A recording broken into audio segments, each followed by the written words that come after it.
Hi. So we have a little bit of business before we get started. I'm supposed to ask you to pretty please mute your cell phones so they don't go off. And also to make sure to fill out your surveys when you're done, or when we're done. They're super helpful for GDC to figure out who they should invite back, and they're also super useful for me to figure out if you liked the way I presented and you like what I presented. So please take a moment when we're done to do that. All right, that's the stuff out of the way. Let's get started. So my name is John McDonald. I'm here from Valve, and today I wanted to come and talk a little bit about how we've been using deep learning to effectively combat cheating in CSGO. Spoiler alert, it works pretty well. We're pretty happy with it. So that's a bunch of stuff. We have a whole hour, so we're gonna cover a lot of ground. I'm going to spend a little bit of time, probably, fair warning, probably about 15 minutes, kind of talking about the state of CSGO with respect to cheating, other things that we do in this space. And then we'll dive into sort of the pitch that I was making to folks around Valve in 2016 for why we should maybe give this a try. We'll dive into results, and then we'll talk a little bit about how you train and utilize deep networks. We'll talk about some ongoing and near-term work, and then we'll finish up. One thing that's probably worth mentioning is that notably absent from this list is deep learning. I'm not actually going to try and teach you deep learning in an hour because I don't believe that I can do it, but I will point you at the end towards resources so that if when we're done you feel like, oh, that's something that maybe I should try, you know where to get started. And good news, it's actually pretty straightforward to learn. All right, so let's talk a little bit about CSGO itself first. CSGO, if you're unfamiliar, I think most of you probably are, but it is a succession of Counter-Strike. It is a competitive multiplayer game. It's fast-paced action. We have sort of bullets that are extremely, extremely lethal, and when you're dead for a round, you're out. The combat engagements in CSGO are very, very short. The average engagement time can be like 1 to 2 seconds, and all of this sort of matters because it impacts our cheating problem. CSGO has 12.4 million monthly uniques and 3 million uniques check back in every day. So we're pretty happy that our player base is so rabid. Finally, it's the 10th title that shipped on Source Engine, and we'll see how this plays into our cheating problem a little bit later as well. One of our most popular modes for CSGO is the competitive mode. It's a 5v5 game mode. First to 16 wins, and each round is about 2 minutes and 57 seconds. When you sign in for matchmaking, we ask you to agree that you could be, signing up for a 90-minute commitment. The average game is actually more like 40 minutes. 65% of our players check back in with this mode at least once a month, and there are 600,000 of these matches every day. It varies depending on time of day and, day of week, and summer, there's a lot more matches, school's out, etc. But it turns out college kids love to play video games. I don't know if any of y'all knew that. So let's dive in and talk about cheating, because that's kind of why we're here. So back in 2016, I was sort of figuring out what I was going to work on next. I had finished up some other CSGO work, and I was trying to figure out what I wanted to do. And usually when I'm in that space at Valve, I just kind of try and sort of figure out what the community wants, because I figure anytime you sort of pay down some debt in the community, that's a pretty good investment while you're trying to figure out a sort of larger problem to work on. And it turns out I couldn't do that, because the only thing the community was talking about was cheating. It was this just deafening conversation, and we saw this. And of course, like, this information is all anecdotal, but we saw it on Reddit, and we saw it on our own CSGO team feedback alias, where players mail us directly. And the feedback alias in particular, I had some data on. It was like 90% of the incoming mail was people saying, your game is filled with cheaters, and that's really frustrating. But we weren't sure whether or not the problem was sort of a perception problem or whether there was actually a cheating problem. Except it turned out that VAC bans, which we'll talk about in a little bit, sort of supported this conversation. Like, we had a lot of VAC bans that we were handing out. And we think that CSGO has sort of two main components that lead to cheating being such a significant problem. And there's a third aspect we'll talk about in a little bit. But one is that the design is this very satisfying combat experience where almost any weapon in the game can be a one-shot kill. But that does also sort of fail to disincentivize cheating. On balance, we think that's a good trade because players really enjoy this, but it does sort of make us a juicy target for cheating. Similarly, since the engine is so old, and about 75 to 80% of the code in CSGO is actually unchanged from Half-Life 2.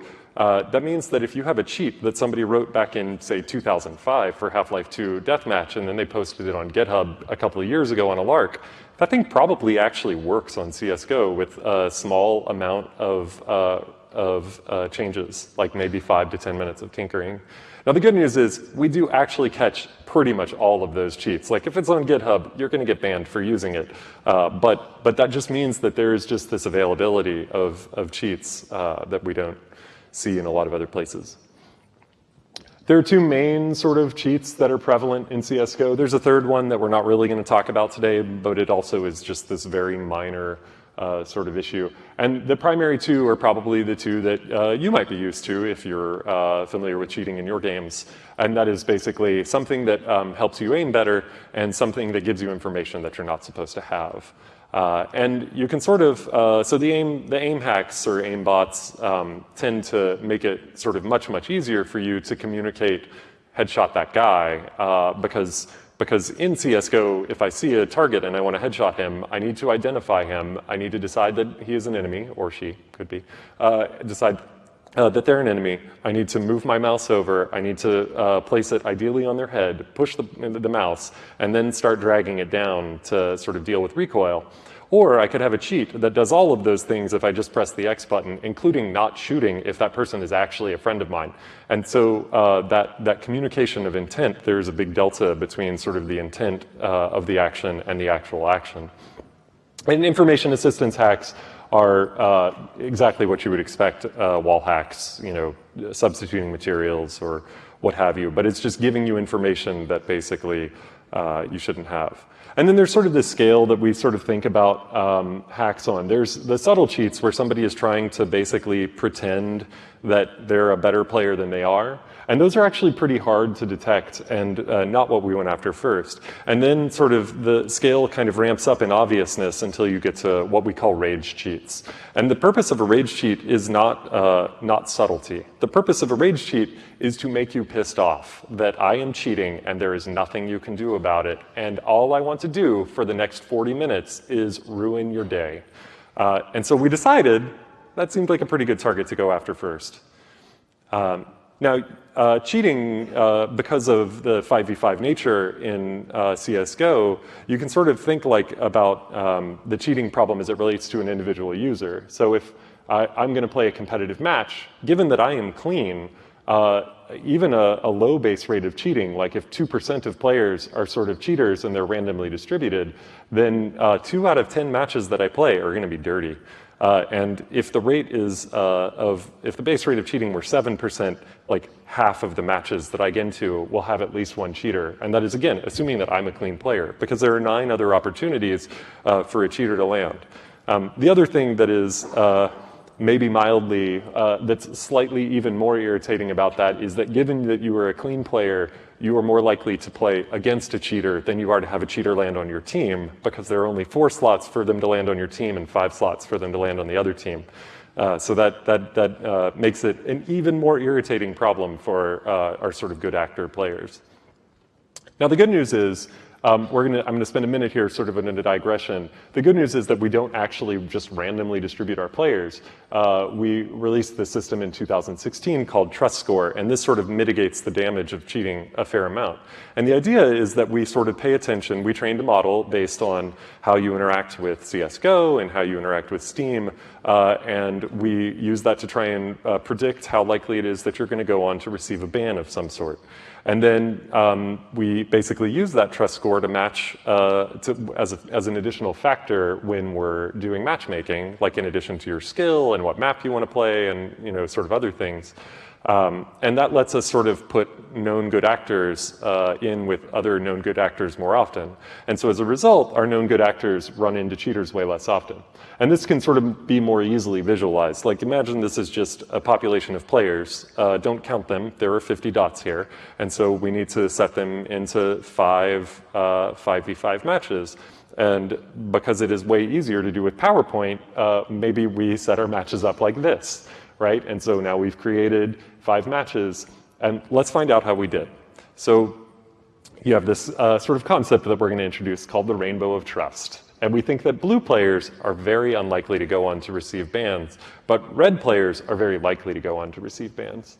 Now you might be asking, if the red players are likely to go on to receive bans, why don't you just ban them? And the answer is because they haven't cheated yet. Like we don't know for sure that they're cheaters, they are just more likely to go on to be cheating. But let's assume in this case that 5 of the red players are cheating. You can see that in the worst case here, like all 5 of these matches now have cheaters. And what trust lets us do is basically say, hey, when we're trying to build matches, if we assume all of these players are sort of, that any subgroup of 10 players here would form a reasonable match, we could draw our matches like this instead. And now we've created 4 good matches, and the players who we're most certain are not going to go on to cheat are very unlikely to run into cheaters. We have a bunch of data that shows that trust works really well, but I kind of prefer the anecdotal version instead, and that's that we actually launched trust about 6 months before we announced it. And during that time, we were gathering feedback and looking for people that sort of like had bugs, like just general feedback, right? They didn't know that we were running the experiment, but and so what would happen is you'd see a thread pop up on like the Steam community forums where somebody would say, CSGO is filled with cheaters. And then you'd see somebody else reply, and usually quite a few someone else's who would reply and say, I don't really ever run into cheaters anymore. I don't know what you're talking about. And at this point, we had sort of been public about some of the other anti-cheat work that we had doing, and so the player base assumed that that was why they weren't seeing cheaters as often. But we would go and basically say like, hey, let's go figure out, you know, what this person's trust score is. And we'd go and we'd look at the OP, and you'd be like, this dude is tied to 50 accounts, and 49 of them have bans for cheating. I don't care that that guy runs into cheaters. He should run into cheaters because he's definitely going to cheat again, but maybe he hasn't done it yet. So that's pretty much all I kind of wanted to say on trust. I did want to mention, though, like a thing that's cool about trust is that it doesn't really reduce the rate of cheating, but it reduces the blast radius when people decide to cheat. So let's dive in and talk about a couple of the other anti-cheat things that we do. So the main, probably the main thrust of work that we do is just mitigating exploits. We just fix bugs when they come in, and that goes away. Somebody reports, hey, here's this problem. We investigate, we figure out what the problem is, and we fix it. And so one of the canonical examples for this was this speed hack. It turned out that players realized, some malicious players realized that if they, this part's a little bit technical, I'm sorry, but they basically realized that if they lied to the process, they lied to CSGO about how fast their clock was running, they could convince the game client that basically it was running 10 ticks at a time. And so then the game client would faithfully be like, hey server, here's 10 movement packets. And that would effectively, and then the game server was like, for reasons that client authoritative feels awesome, the game server would just go, yeah, okay, looks good to me. And it would just process all 10 movement packets in sort of a single server tick. And then the result of that is that that player would just sort of appear to just teleport around the map effectively at will. And so the fix was basically as brutally simple as you imagine it would be. It is that the server is like, I'm, modulo some latency issues, I'm only going to accept 1 movement packet for each client per tick, and the problem just goes away. Now, this is, like I said, this is sort of our primary form of mitigating exploits. It's always an option, it's always ongoing work. And the thing is that as we do that work, like bad actors continue to probe and try and find new areas. And this sort of evolutionary behavior on their part results in this treadmill of work. And we don't mind doing the treadmill of work. It's important, valuable work, but it is a treadmill that we're sort of signed up for. The other primary form of anti-cheat that we utilize is Valve anti-cheat. And VAC basically is a system of sort of client-side detections. So I'm going to pay attention to what's going on in your system, and then I'm going to anonymize that and scrub it of anything that might be personally identifiable, and then I'm going to hand it up to the server. And now that VAC is only active when you're connected to VAC secured servers, and if you receive a VAC ban, it only prohibits you from playing on VAC secured servers, but that is about 98% of servers, so you're pretty locked down at that point. And then the evidentiary standard for VAC, meaning like when VAC takes an action, we are 100% certain that you had your hand in the cookie jar,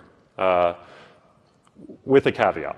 And the caveat is that sometimes we make mistakes, but when we make mistakes, we rectify them clearly and immediately. There's a blog post, there's a clarification that this was the thing and it was wrong and we fixed it and we're very sorry.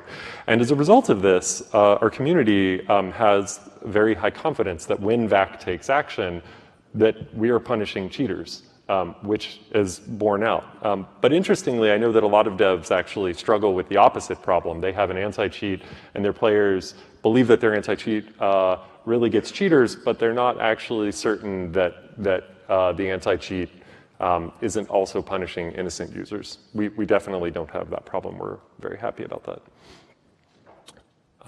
Okay, so we don't talk about VAC very often, and the reason that we don't talk about VAC is that talking about it makes it less effective.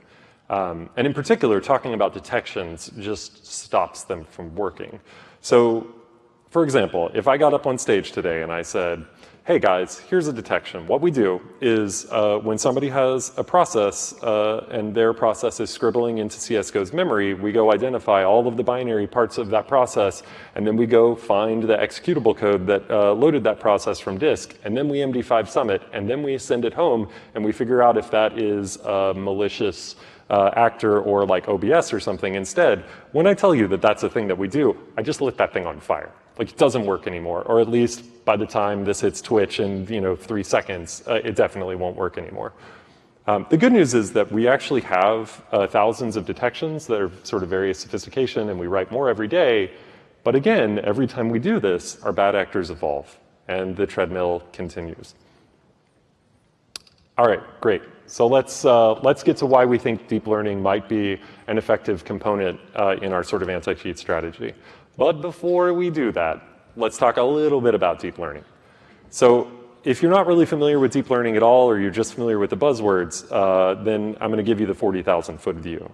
And the basic concept behind deep learning is that deep learning can help you basically just automatically build a function that maps inputs to outputs. So if you're familiar with algebra notation, you're probably familiar with y equals f of x. Right? And we're just saying, like, y is the result of applying some f to some input x.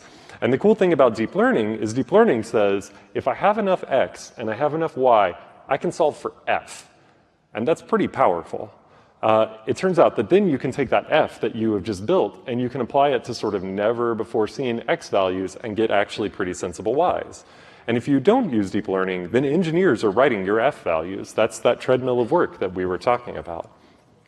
And that lets you make this trade that at Valve we're really excited about. That lets us basically trade data and compute for engineering time. Because at Valve, we are always, always short on engineers, but we have a lot of data and we have a lot of compute power.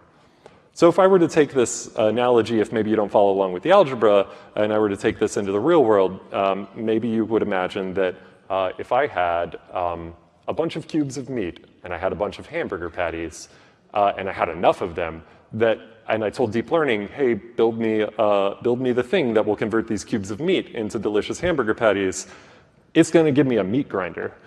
So that is the analogy that we're going to stick with a little bit through the talk. And I apologize to vegetarians. I'm really sorry. We workshopped, what else could it be? And it's like, this one works really well. So I'm sorry. Now, you might have noticed that I said that we're only building a possible function that maps inputs to outputs. And the reason is basically a data starvation problem. You could, if you had enough x and y, like there is a closed form solution that is sort of the best possible f that converts that x to y. But the thing is that you would need so much data, so much data, like quintillions of examples, quintillions and quintillions of examples, even for very simple functions. So the reality is that like you're not going to do that. You're going to get just one of the myriad of possible solutions.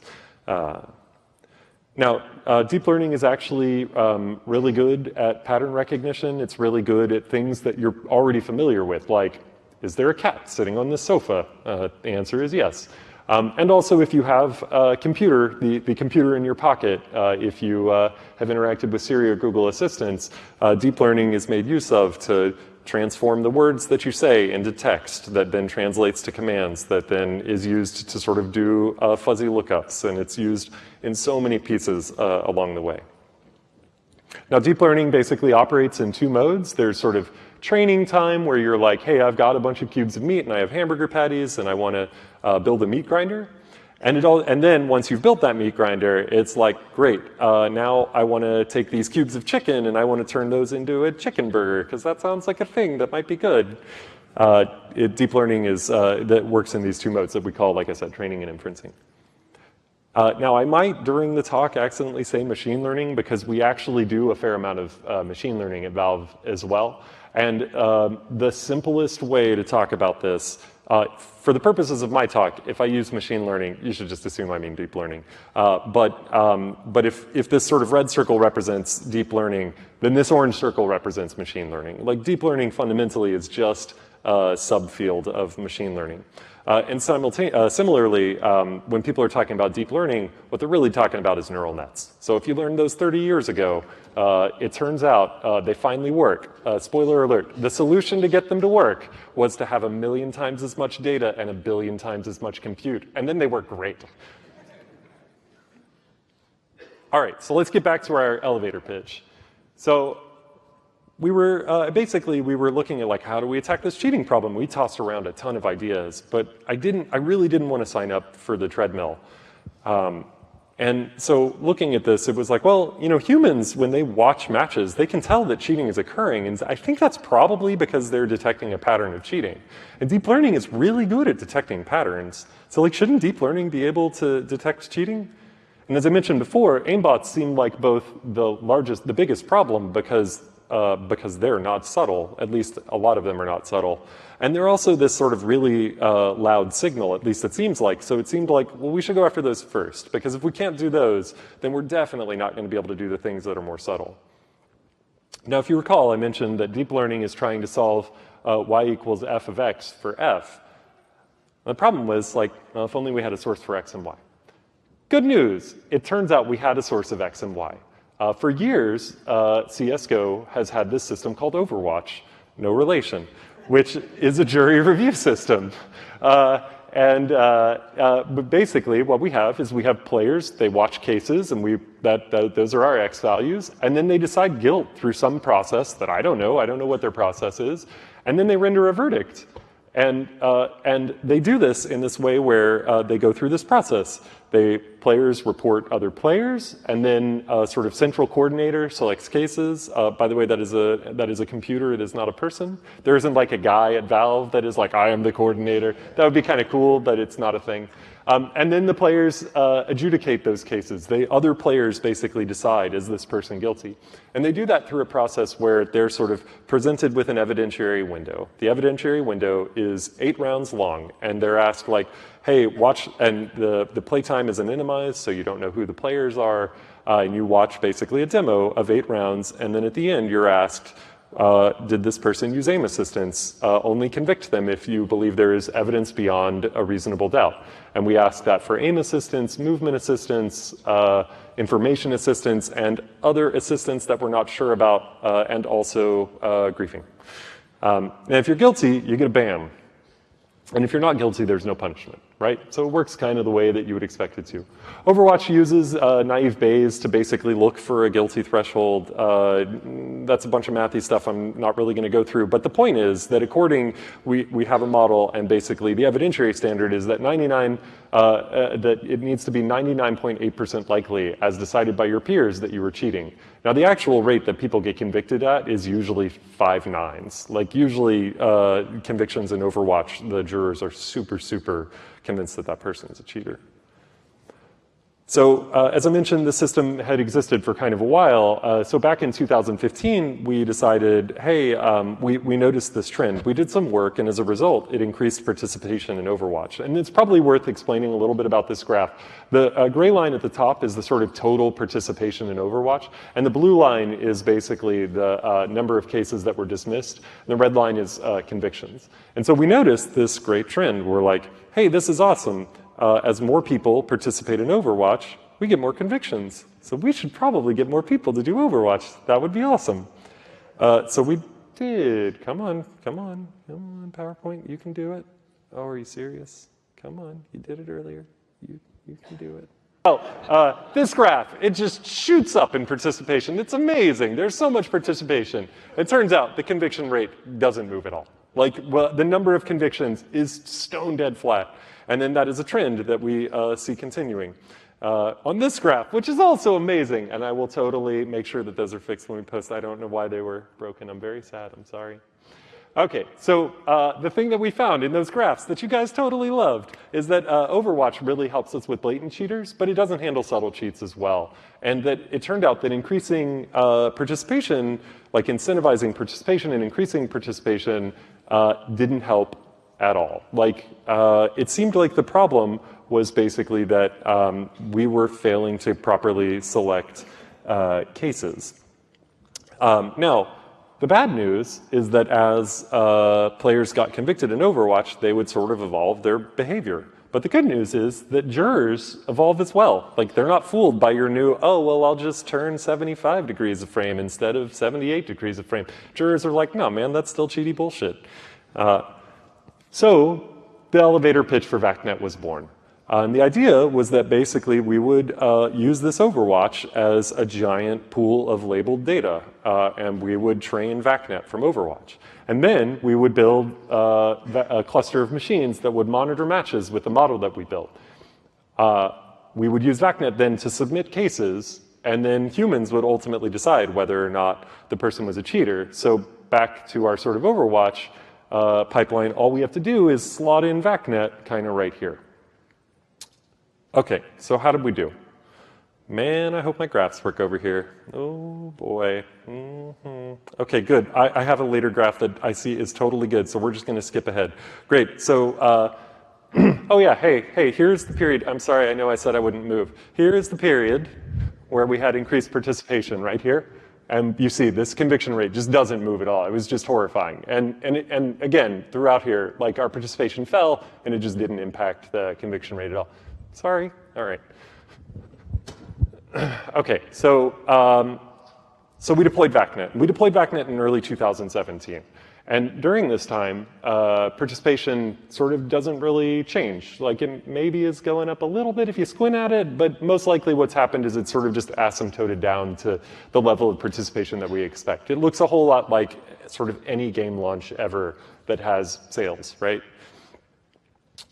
So here, we deployed VACnet, and you can see, hey, we started getting more convictions. That's great. And we deployed a really simple model. We didn't quite have enough data yet, but we were like, hey, this thing's doing pretty good, and the conviction rate overall for VACnet started to go up. And then a little bit later, we had the opportunity to sort of train with more data until finally in December, early December, we hit the crossover point, where now like we actually get more convictions than non-convictions in Overwatch. So yay, the system works great. So how great does it work? So human-submitted cases, when a human submits a case to Overwatch, the likelihood that they get a conviction is only 15 to 30%. And that sort of varies on a bunch of factors, like the factors might include the time of day of the week, the time of the year, is the game on sale, is it spring break? There's a bunch of things. But the point is that human convictions are very low. And VACnet convictions are very high. Like VACnet gets a conviction when it submits a case, it convicts 80 to 95% of the time. And it varies pretty much on the same factors with one exception. And that one exception is that whenever we retrain VACnet, its conviction rate is like nearly 100% for a little while until cheaters adapt and start to react to it. All right, so hopefully I've convinced you this is kind of a cool thing and it works pretty well and I'm good at Excel. We can talk about how we train a learner. And we're only going to spend one slide on this because I really just wanted here to give you a pointer to Keras, which is like if you're new to deep learning, Keras is great.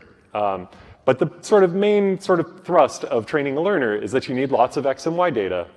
And at least for supervised learning, which is the thing that we've been sort of talking about here, you need lots of XY data, you need to fit it, and then sort of you just repeatedly ask, hey, how are you doing? Hey, how are you doing? You have some measures that you pay attention to, and you're like, how are you doing? Are you doing good? Are you doing better? Great. And then when it stops getting better, you're like, okay, hold the phone.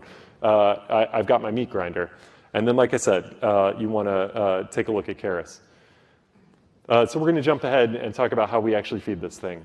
So you recall the metaphor. The metaphor is that we have this meat grinder. And all we need to do is feed it cubes of meat. And the problem is that as a game developer, you don't have cubes of meat. What you have is a cow. And that's not a commentary on your engine. My engine is the cowiest of all cows. But what you have is not the thing that you need. And the good news is, well, if you think about it, like the bulk of the work of like, how do I turn this cow into a delicious hamburger? You're like, well, the overwhelming majority of the work is how I turn the cow into cubes of meat. Like that is the work. And it turns out it's actually like 95% of the effort that you're going to spend. And all of that effort is basically effort that you already know how to do. It is just bog standard engineering work. There's no sort of magic box around it. Only 1% of the effort is actually kind of around like deep learning, turning, you know, in our metaphor, it's turning the crank. And 4% is cooking. The metaphor breaks down a little bit here. So we should probably just leave it there for a little bit. Maybe we'll come back. If you have a game, to sort of be a little more concrete, there are some pieces that you really want to have. And I think the most important is that you want to have a replay format. We call it a demo format. You know, other engines call it other things. But the sort of salient point here is like, you basically want to have a record that you ideally recorded from the server or from a third-party observer. Like, you don't want the client to record this thing because they will just lie. And you want to be able to play that thing back later. And then you need, you know, all of the sort of infrastructure around storing and fetching those things and transmitting them. And you're going to want to manage metadata so you can say, like, which player was in this match so that you can evaluate them. And ideally, and this is the big ask, I know, you need a data labeling service, ideally. Now, I do actually think that there is a way to attack this problem that doesn't require a data labeling service. I haven't proven it yet, so maybe I'll see it in 2019 and we can talk about it then. And I want to switch gears a little bit now and talk about sort of our data herd. So I mentioned before that we have roughly 600,000 5v5 matches per day.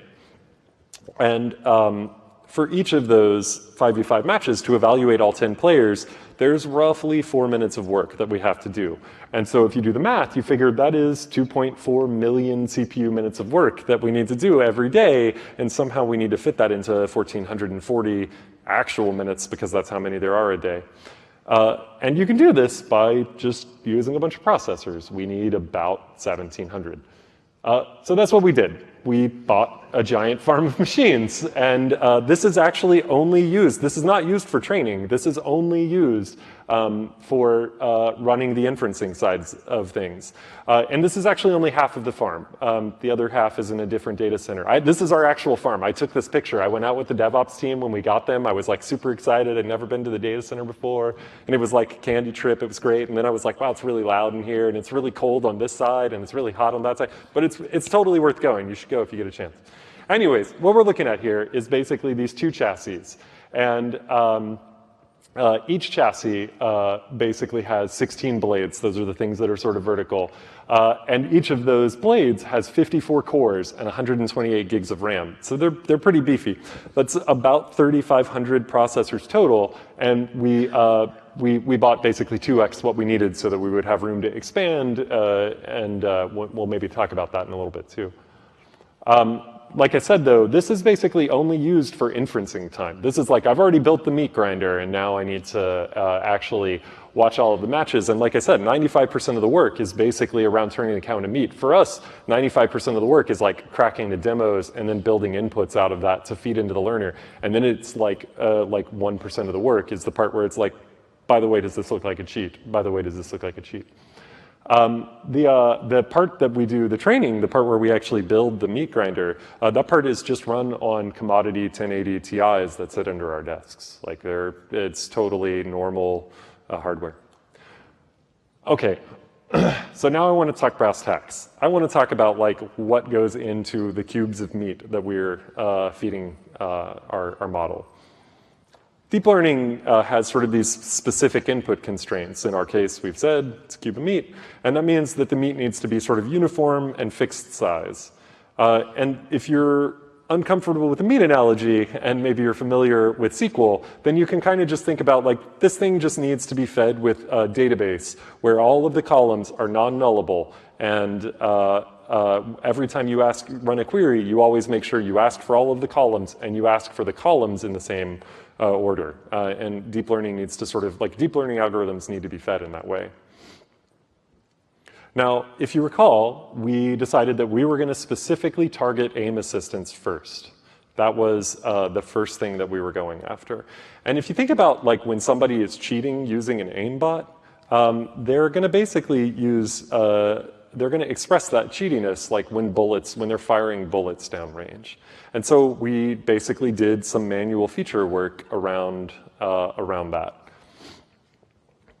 So here, we're going to sort of have this atom on the right, and we'll fill the atom with stuff. And the first thing that we decided to stuff into the atom was like, what weapon is the person using? Are they using an op? Are they using an AK-47, an M4A4? Because no one uses anything else.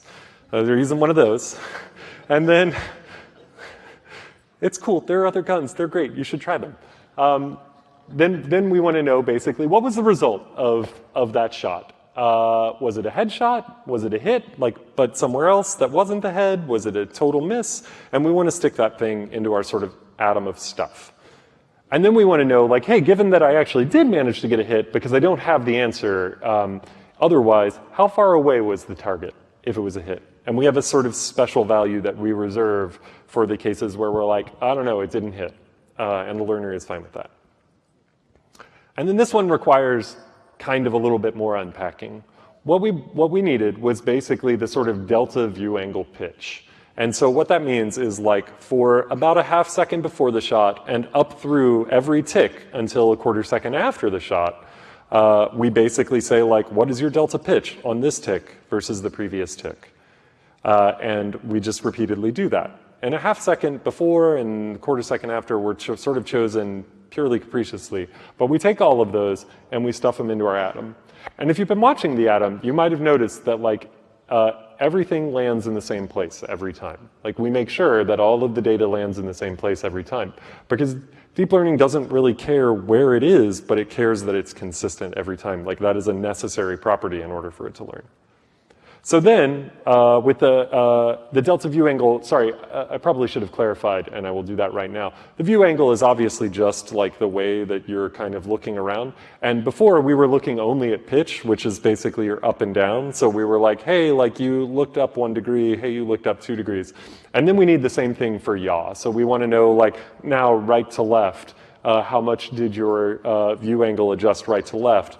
But only as expressed as a delta against the previous tick. Like, I turned right 1 degree, I turned right 2 degrees. And we're only doing this around in the windows around when you take a shot. And so we do this again, half second before and a quarter second after, and this was sort of picked purely capriciously, and then we stuff that thing into our atom of stuff. And so we have our X, right? Well, not really. Because if you recall, our training data is not that this particular shot came from a cheaty demo and this particular shot did not come from a cheaty demo. Our data is labeled where it's like, hey, in this 8-round window, something somewhere in here triggered a juror to decide that this behavior was cheaty and convicted. And it convinced a bunch of jurors that this behavior was cheaty. So we can't just use one atom because this is only the information about one shot. We need like a sequence of them. We need like a big sequence of them. And in fact, actually what we want is 140 of them, or at least that's what the model uses right now. It's also sort of purely capricious.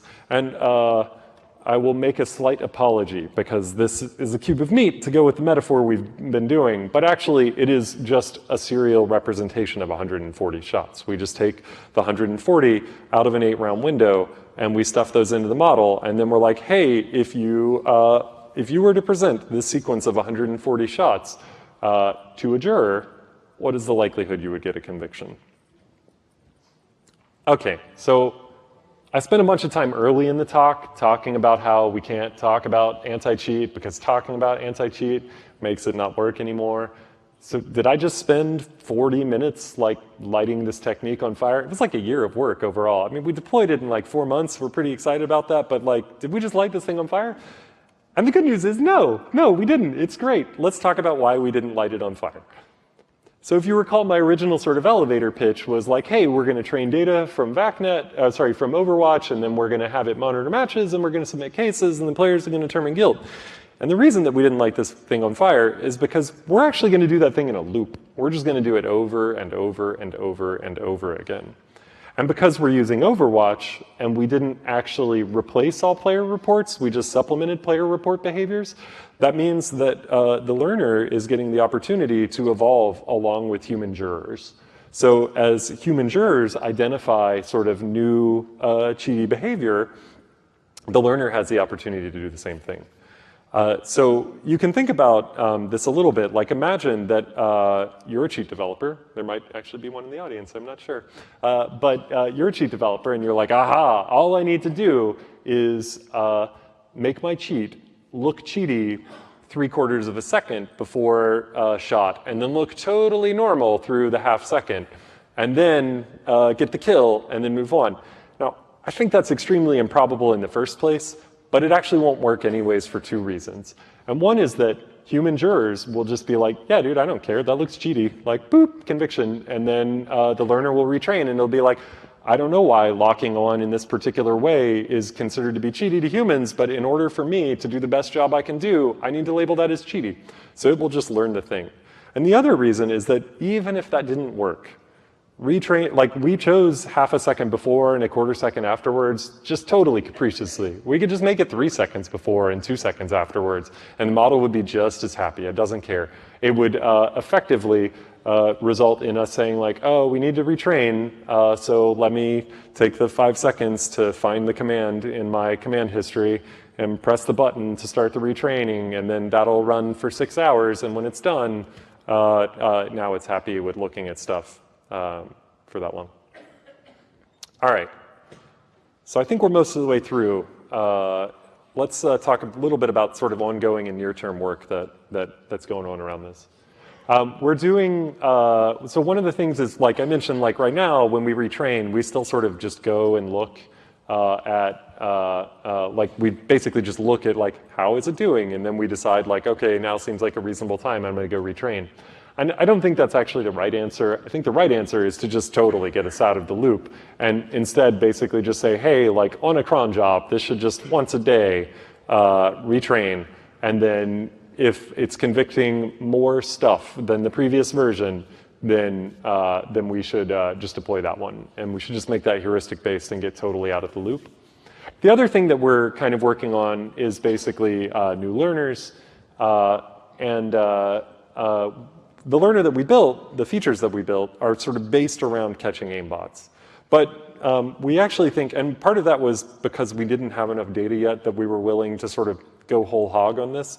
But we think that a better approach is actually instead to just sort of build a first-person narrative for each of the players in the round and say like, I don't know what matters in here at all. And I don't want to do any input engineering. I just want to basically say like, here is a first-person narrative for this player. If you take 8-round windows of this first-person narrative, does that look more like a cheaty first-person narrative or more like a non-cheaty first-person narrative? And we think that that model is much more likely to be able to attack the other types of cheating that we see, so like wall hacks and so on. The other thing that we've been kind of working on is like generalizing VACnet to other game modes. So we deployed we have a 2v2 competitive mode that's pretty popular, and we deployed to that a few weeks ago, and the conviction rate in that mode was like 99% for a while. It was great. Cheaters didn't get the memo that we were doing it, and players were super happy, and we were just busting cheaters left and right. It felt so good. Finally, we're actually looking to generalize VACnet to Steam. We think that both the model we have and the model that we're moving towards should actually, with a relatively small number of examples, should generalize to other, initially first-person shooters, but then later to just other games in general. And we're definitely looking for partners to make that happen. So if that's a thing that you're interested in, we should talk. All right, let's finish up. So basically, I think hopefully I've maybe convinced you a little bit of this, but our sort of opinion at Valve is that deep learning is just this sea change technology for evolutionary behavior. We think that it is really actually helping us get developers off of the treadmill without impacting our customers in any way. Like, our customers are seeing fewer cheaters today than they have been, and the conversation around cheating has died tremendously compared to where it was before we started this work. Like, I think the volume, and I'm sorry to give a crappy anecdote, but I think the volume based on CSGO team feedback and sort of eyeballing the Steam forums and Reddit is like, the volume of the conversation is probably 1% as loud as it was before we started this. Now, we're applying deep learning to a bunch of problems at Valve. There's anti-cheat and anti-fraud. Dota hero selection uses deep learning, and it shipped a week and a half ago. There's some other Dota stuff that's more complicated, and I don't want to explain Dota, so I'm not going to talk about it. But that stuff shipped using deep learning as well. And there's a bunch of other work going on as well.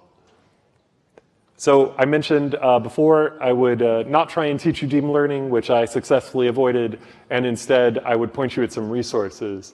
The foundational work, I would sort of suggest, this Udacity course is really useful if you are a super high-level user and you do not give a crap about how the insides work.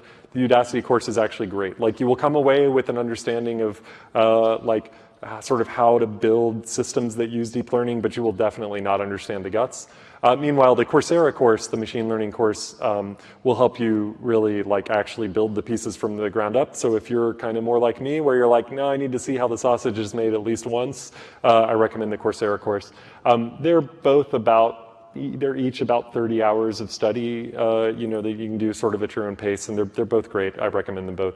Additionally, once you've done that, and I point you at the machine learning courses because it turns out everything that you, or at least most of the things that you learn around machine learning will be super, super helpful at understanding deep learning. But once you've basically done either of those, I suggest basically jumping into either the Coursera course that's deep learning specific on Coursera, or the Stanford course, CS231N, with Fei Li. All of the material is online except for the lectures. Good news, there are a bootlegged version of all of the lectures on YouTube. I highly recommend the ones with Andre Karpathy, but they're all good. So you can go through basically the whole course. All right, so hopefully people have some interesting questions. If you have questions, please walk to the mics.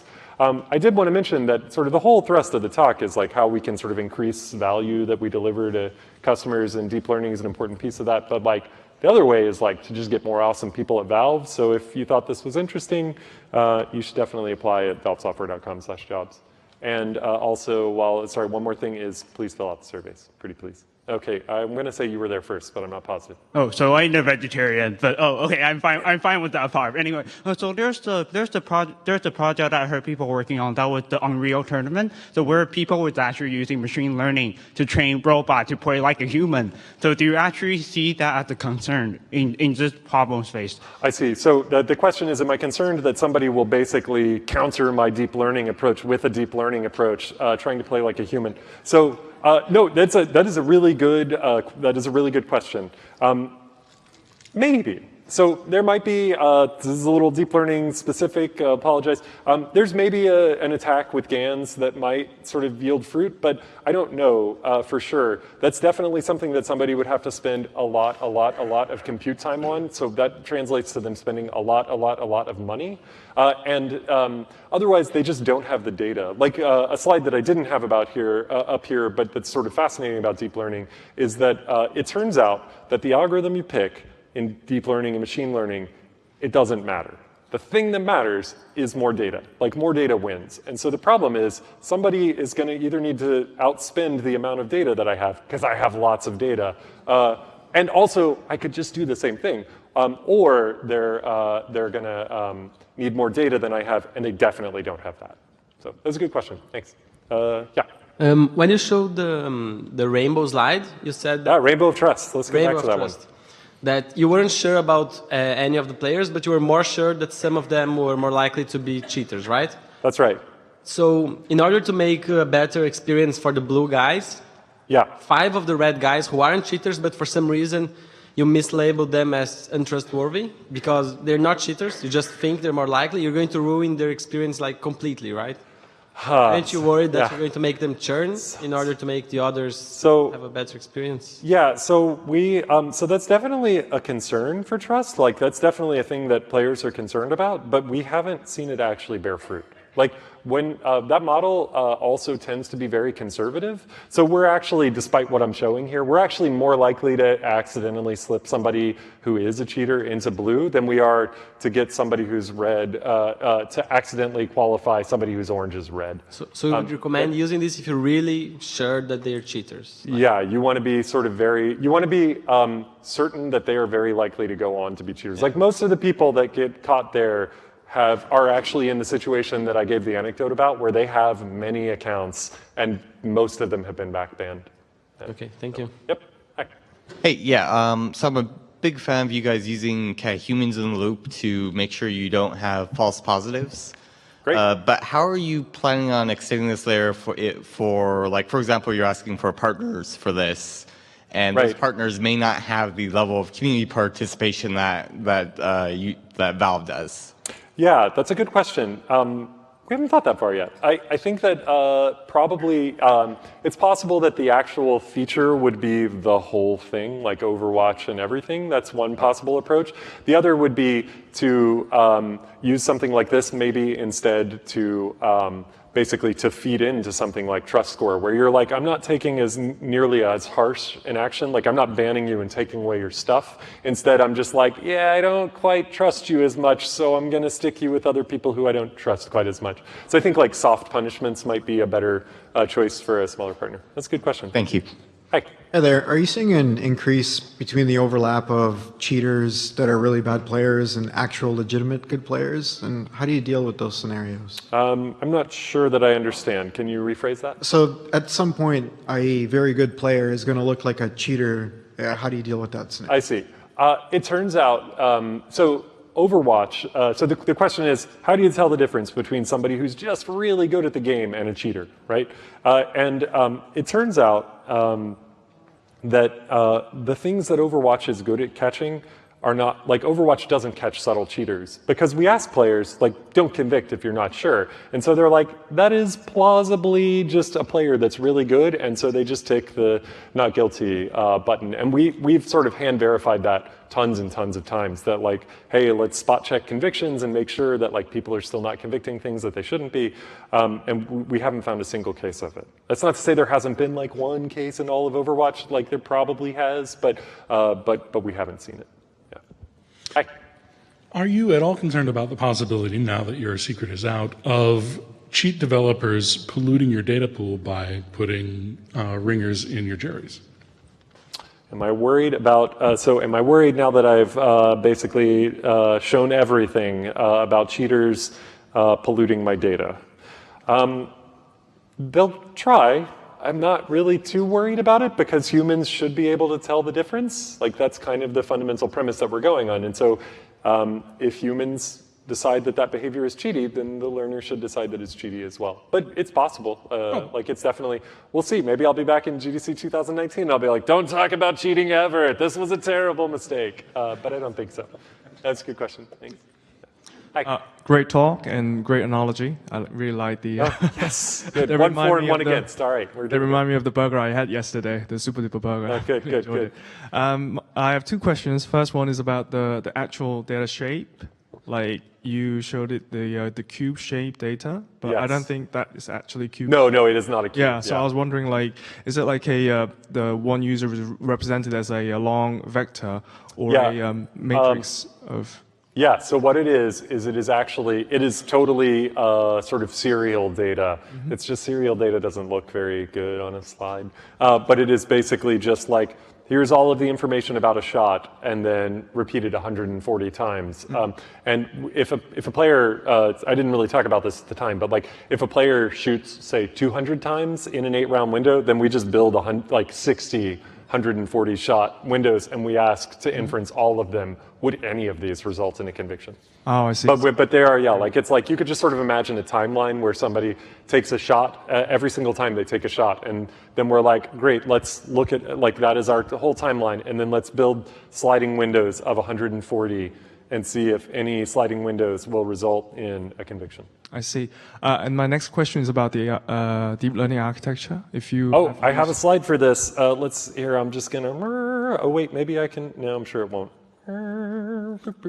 Sorry, maybe I can skip to the. No, PowerPoint. I'm so pissed about those graphs. So I actually have the slide for exactly what our architecture is, and. Bam! I'm so glad I kept this one in. We use an RNN. I'm sorry if you're not a deep learning person. We use an RNN because we have sequence data. And the only sort of weird thing is like we're actually using GRU, and ReLU activation actually works better. Most of the time, ReLU occasionally when we're training a model, it'll just be like, I just can't converge. But actually most of the time it does converge, and it does significantly better than TANH. So that is surprising. And otherwise, this stuff is all just totally, purely capricious. Like we just searched, we just did like a grid search, and we treated all of the architecture like a hyperparameter, like a set of hyperparameters as well. And that is like the thing that currently works the best. Could change tomorrow, but that's what it is today. I was wondering if you have also tried like one-dimensional convolutional neural network, which that is high on my list of things to try. Yeah. Thank you very much. Yeah. Cheers. Thanks. Hi. So as a person who does a lot of Overwatch cases, it's kind of interesting to see how you're using this data. Wait, hold on. Thank you for your service. Yeah, no problem. Okay. So I'm kind of curious about the more subtle cases, because just speaking purely as a person who does Overwatch cases, is there are a lot of times when you aren't certain. And I think the language is actually really good about really convincing you that you really have to be very sure. Evidence beyond a reasonable doubt. It's very, we're very precise. Yeah, legally precise. Except when we give talks. So I'm kind of curious about how you go to approach the subtle case, and if maybe you could talk a little bit about how to tackle that, if it's going to be like an unsupervised approach that maybe bears fruit there, or... I think an unsupervised approach is going to have to be the answer. Like I think, again, sorry, deep learning, little nerding. I'm pretty sure it's going to need to be an unsupervised approach, and I think probably it'll be around outlier analysis, but I haven't done much work on it yet. But I think that's probably the only thing to do. The thing that's a little trickier for that is actually like the policy decision around it, instead of the like, hey, like given that I make that thing work, now what do I do? Because like humans are not convicting that, and like I would need to have like extremely high confidence that a person was cheating in a subtle way before I would be willing to take action against them. Because like I'm putting a black mark on their Steam account, I'm taking their stuff away, like they don't get to play on back secured servers. So we need to be sort of very, very careful around what we do punitively in that situation. But it may be that you feed it into trust and then you're just like, Right. I think it's also interesting. Have you done experiments with how tick rate affects this? I'm sorry, how what? How tick rate affects... tick rate. Because you have a relatively high tick rate at 64, which gives you sort of a lot of moment-by-moment data, and I don't know if having a higher tick rate or a lower tick rate evaluation of this has any impact. So Overwatch cases are actually handed down only at 32 tick. Right. They're already stepped down, and so we actually just work on that data. Okay, interesting. Cool, thank you. Cool. I think I have like time for 1 or 2 more questions, probably, although we're the last people in the room, so maybe we can go a minute or 2 long, maybe? Okay. Cool. Kind of dragging on ahead. I love Counter-Strike, by the way. Yay! I play a lot and everything. Going on with that, right, you definitely, I think the data part will always win. You guys always have the data and you can always get the data, so I'm sold on the machine learning part. But when SteamOS came out, I was actually hoping, you know, we've got Twitch going big and we've got people making entire livelihoods on this now. And it made me wonder why, you know, we have secure boot, we have all these systems now. Couldn't we create, you know, in addition to this, could we not create a secure system in such that it's like for contestant play, you have to boot these sort of encrypted images that are a whole lot more secure. I mean, this is a whole nother conversation, but it allows you to do the things like, hey, did he actually move his mouse physically? Like, did I get XY input from that? Hey, did the DLLs exactly match? You know, I'm doing checksums and, you know. So we've thought about this, and like that was kind of the approach that I ran down initially, and there are sort of a few problems around it that kind of led us to go, I think the easiest one is like that feels super invasive, right? Like as a user, like I'm like, hey, what you need to do is play my game on like my OS, and you need to sing, and like I don't know, like, and the problem is, ultimately, at the end of the day, if the user has access to their system, physical access, there is nothing I can do to determine for certain that they haven't tampered with it. Like, because any query that you're like, well, you just ask them this. I'm like, so what I do is I hijack that function and I lie. Because I did that. I've done that before. It works great. Like it's turtles all the way down. But it may not be, and maybe we should talk later. Right, so. right. Cheers. Hi, great talk. Quasi-related, because you mentioned like Reddit and the forums a lot, at any point did you develop something to sort of scour those in terms of watching trends for like... No, we haven't. Maybe we should. The question is like, do we have tools to scour Reddit and like quantify things better and other forums? We don't, but maybe we should. Like that feels like a thing that actually, and you know, performing sentiment analysis in particular being like, hey, is there like a new topic that is currently lighting the internet on fire? Like that might actually be a pretty valuable thing, but it's not a thing that we have right now. Okay. Yeah, that would be great though. Hi. Hey, 2 questions. First, great talk. Thanks. So firstly, how long does it take to train the data? And how much data do you use? So we have about 700,000 labeled pieces of data now, and it takes about 6 hours to train on a 1080 Ti, on one 1080 Ti. And we're actually working on parallelizing it and feeding it to a bunch of V100s. So we'll bring that down to 10 minutes or so pretty soon. Cool. And the second question, have hackers tried to play the Overwatch system and add people who just pass everything? No. Well, sorry. Maybe they've tried. But one of the things that we do in Overwatch is we pay attention to how good you are at Overwatch, like how often you go and agree with the consensus. And so somebody who is just like not guilty, not guilty, not guilty, not guilty, and they do that repeatedly on cases that get convicted, or the other way, like they try and pollute it the other way, they get basically to the point where we're like, you can keep doing cases, but I don't believe you anymore. So have a good time. Yeah. Okay, cool. It's a good question. Hi. Hey, I think these are probably the last 2, just so we're... Thanks a lot for the talk. Now I really know what's your next game gonna be. It's a VR simulator of a meat grinder. That's right, meat grinder. Sign me up for that. That's right. The actual, I have a question from a different point. You know, obviously you're talking about real customers, the real players playing, and that's why you have created that system.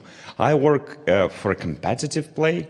So we see lots and lots of games happen when people play for actual money, and I think CS:GO is the biggest game in this amount in terms of volume.